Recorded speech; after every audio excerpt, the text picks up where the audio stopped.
Greetings, everybody. My name is James. I am from the internet, and today we are going to be talking about my home base, the internet.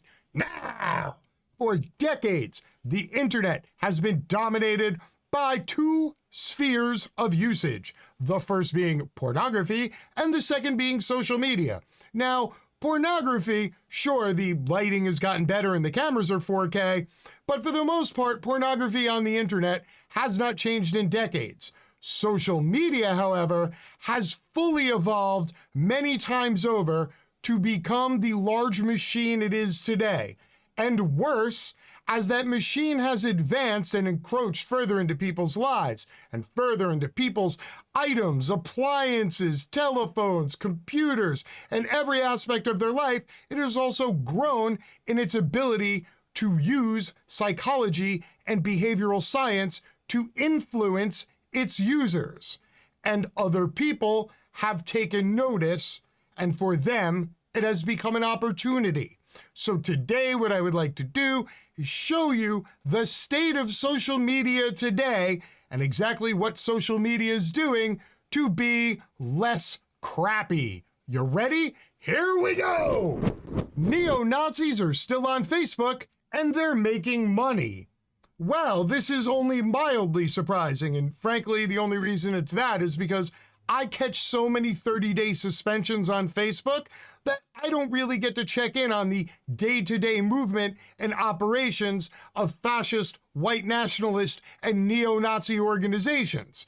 You know, because I'm usually suspended while apparently they are not. It's the premier martial arts group in Europe for right-wing extremists. German authorities have twice banned their signature tournament, but the Battle of the Nibelungs still thrives on Facebook, where organizers maintain multiple pages, as well as on Instagram and YouTube, which they use to spread their ideology, draw in recruits, and make money through ticket sales and branded merchandise. The Battle of the Nibelungs, a reference to a classic heroic epic much loved by the Nazis, is one of dozens of far-right groups that continue to leverage mainstream social media for profit, despite Facebook's and other platforms' repeated pledges to purge themselves of extremism.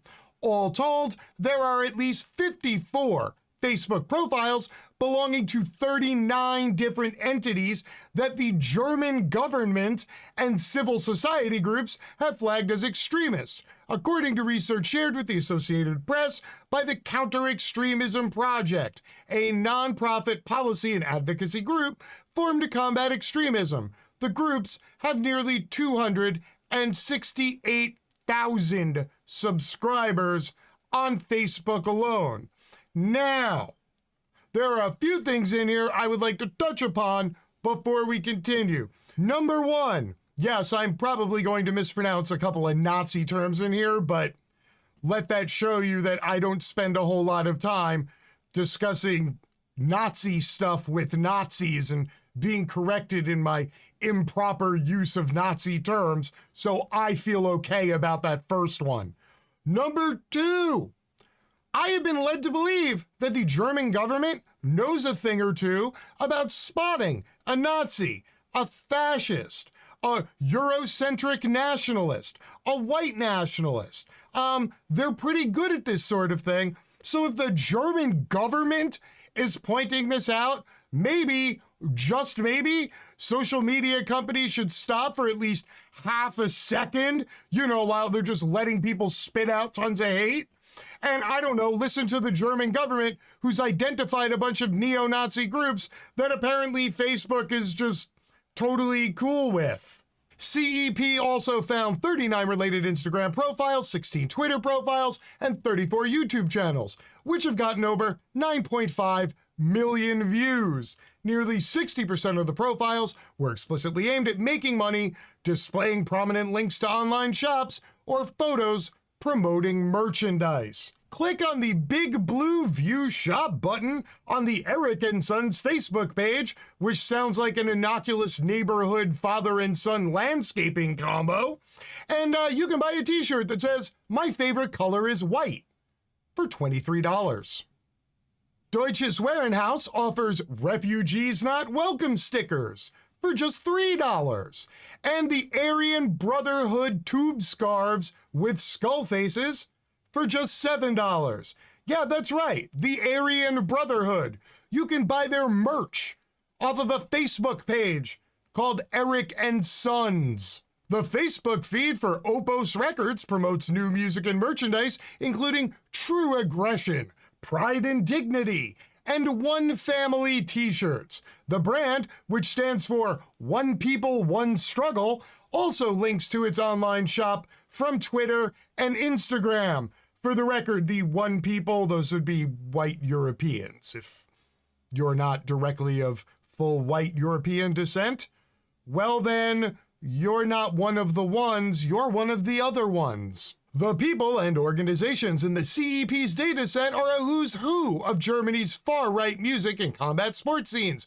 Quote, they are the ones who build the infrastructure where people meet, make money, enjoy music, and of course, recruit, said Alexander Ritzman, the lead researcher on the project. It's most likely not the guys I've highlighted who will commit violent crimes. They're too smart. They build the narratives and foster the activities of this milieu where violence then appears. CEP said it's focused on groups that want to overthrow liberal democratic institutions and norms such as freedom of the press, protection of minorities, and universal human dignity, and believe that the white race is under siege and needs to be preserved with violence if necessary.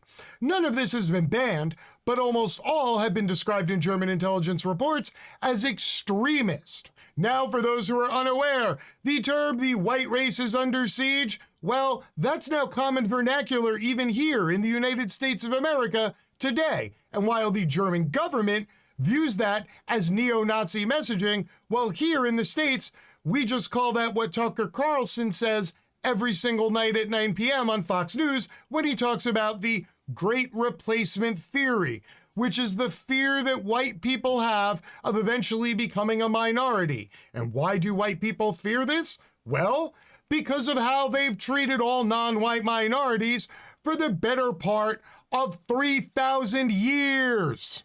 On Facebook, the groups seem harmless. They avoid blatant violations of platform rules, such as using hate speech or posting swastikas, which is generally illegal in Germany. By carefully towing the line of propriety, these key architects of Germany's far right use the power of mainstream social media to promote festivals, fashion brands, music labels, and mixed martial arts tournaments that can generate millions in sales and connect like-minded thinkers from around the world. Oh, look at the internet and social media. It just keeps giving. It's like the goddamn giving tree. It just keeps give-a-thing and give-a-thing and give-a-thing until literally we are all up to our neck in white nationalism, racism, and neo-Nazis. Gee, thanks, social media. Members of a California white supremacist street fighting club called the Rise Above Movement and its founder, Robert Rundo, have attended the Nibelungs tournament. In 2018, at least 4 of their members were arrested on rioting charges for taking their combat training to the streets at the Unite the Right rally in Charlottesville, Virginia. A number of Battle of Nibelung alums have landed in prison, including for manslaughter, assault, and attacks on migrants. See, y'all, it's not just in Germany, it's here too. And you know what made it so much easier? Social media. Thanks, social media companies. I'm really glad that we have street fighting gangs of white nationalists just roaming around and manslaughtering people. Good job on the gatekeeping there. Again, I would, check to see what kind of progress you've made on this, but, those repeated 30-day suspensions really keep me from tuning into the top-tier Facebook content of neo-Nazis promoting their fight clubs. National Socialism Today, which describes itself as, quote, a magazine by nationalists for nationalists, has praised Battle of the Nibelungs and other groups for fostering a will to fight and motivating activists to improve their readiness for combat, against all the non-white people, because they're not white. But there are no references to professionalized anti-government violence on the group's social media feeds. Instead, it's positioned as a health-conscious lifestyle brand, which sells branded tea mugs and shoulder bags. Wow, it sounds like PBS, only, with extra Nazis sprinkled on top. Quote, exploring nature, exploring home,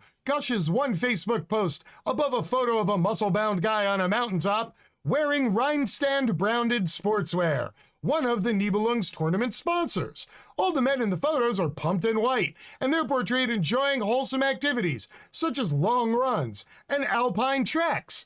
Wow, apparently they don't put the footage of them doing manslaughter on the social media page. Ah, yeah, because that would be saying the quiet part out loud. More about that in just a minute. Elsewhere on Facebook, Thorsten Heiss, who's been convicted of incitement to hatred and called, quote, one of the most prominent German neo-Nazis by the Office for the Protection of the Constitution in a German state, also maintains multiple Facebook pages. But don't worry, Thorsten's totally cool because, he's not actually putting swastikas directly onto his Facebook page, so it's all right. Cool. Yeah, Thorsten, it doesn't matter that, you've been convicted of incitement to hatred. Don't worry about it. You're totally cool. Please continue to use this Facebook profile and, link people to pages off-site where you can suck them into your neo-Nazi vortex. Frank Kramer, who the German government has described as a right-wing extremist musician, uses his Facebook page to direct people to his blog and his Sun and Cruz online store, which sells white nationalist and coronavirus conspiracy books, as well as sports nutrition products and vaccine rebel t-shirts for girls. That's right, girls. Come for the rebellion, stay for the white nationalism. But don't worry, everybody, the cavalry's on the way. Facebook told AP that it employs 350 people whose primary job it is to counter terrorism and organized hate, and that it's investigating the pages and accounts flagged in this reporting. Why? Because Facebook didn't have the pages flagged beforehand.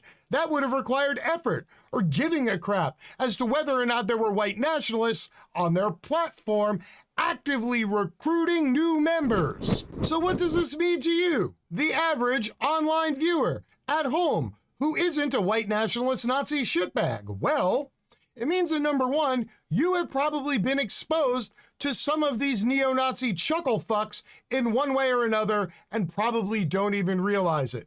More importantly, it also means that you and your family, your kids, should all get the hell off of Facebook and as many social media profiles as possible. Because at this point, the only reason you would exist on social media is to be marketed to have your data scraped, and oh yeah, to find these great neo-Nazis. I mean, you should totally keep all of the act.tv family of pages because we provide wholesome, entertaining, and educational content, such as this. And hey, if you haven't been watching, you can also check us on Roku, Amazon Fire, or Apple TV. I believe we even have the Ben Dixon Show now.